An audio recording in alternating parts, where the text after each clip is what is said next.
guys, it's Ty with Ty the Dog Guy on the Daily, and I want to talk about the sum of your friends. What do I mean by that? So, there's a statement that I've heard many times over the years, and I'll paraphrase it here in a second. It's nearly always said by motivational speakers and folks of that variety. And sometimes I know motivational speakers are just trying to sell a book or sell a course or something like that, which is I'm totally fine with. But what I'm getting at is whether or not this is accurate, I don't know. What I'm about to say, I believe it to be accurate, and I think it's the truth.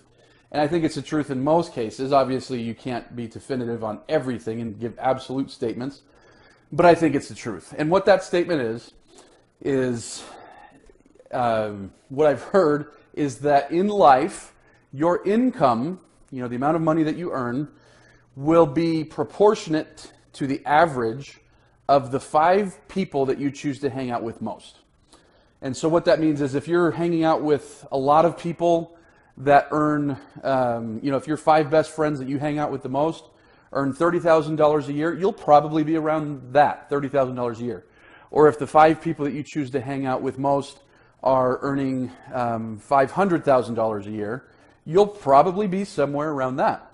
Now, the reasoning behind why this is, and again, I don't know if these are any studies or anything like that. Maybe it's more anecdotal than anything. But the reasoning given behind why this is because when you're hanging out with the same type of person over and over, and the type of person, it's not like, someone that makes X is a better or a worse type of person, but, when you're hanging out with somebody that's making X, they tend to make certain types of decisions and think certain ways about money and do certain things with money. And often that influences you. And in return, you influence them and everyone's influencing each other. And in doing that, in hanging out with these types of people, you end up making roughly about the same as the 5 people that you choose to hang out with most. Now, I'm not talking about income today. I don't really don't care about that. But I do believe this concept to be true. But I don't believe it to only be true for income. I also believe it to be true for our dogs and dog training and the types of results that people get when they're trying to have well-behaved dogs. And let me explain what I'm talking about. So let me contrast 2 types of people that I run across. Some folks that I meet, they often come to our company after getting a referral from a friend. So already they've got a friend, sometimes 2 friends, that have worked with us. And so, these are people that are working with their dogs. They have trained dogs. They appreciate trained dogs and they do what it takes to maintain that training. In addition, maybe this person is somebody who watches some of our videos.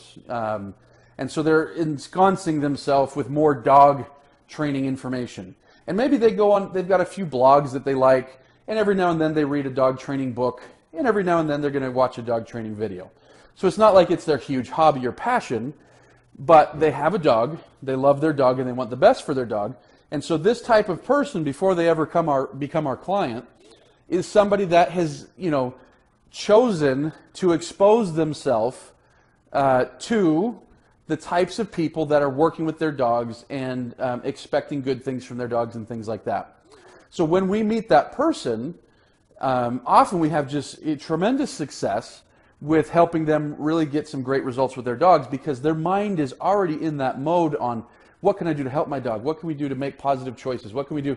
And so, that dictates a lot of their choices. Now, on the polar opposite end, there's some folks that I meet that all of their friends' dogs are awful, and they talk about it. They're like, oh yeah, we went to a barbecue the other day and we had all these, 6 dogs running around there jumping all over the place and eating food off the table. And, so all of their friends' dogs aren't trained. They go on hikes and their friends' dogs aren't doing things well. Friends' dogs come over to their house and they pee in their house and stuff like that. In addition, they're not taking dog ownership terribly. They're not making it a big important thing in their life. They never read articles about it. They never watch videos. That is what it is. And so that person can still have a ton of success, but they have to leap further. And so that's the type of client that we have that we're encouraging them. Hey, get out to our group sessions. Make sure that you're reading our stuff. Make sure that you're watching our videos. not because we're in love with ourselves and just want everyone to, be ensconced in everything that's us, but we know that the more they expose themselves to things dog training related, the more they're going to take, make different decisions when it comes to their dog that are positive decisions. Now, again, we never expect people to turn this into their hobby. We have people that do. We have plenty of people that do turn into a hobby and a passion.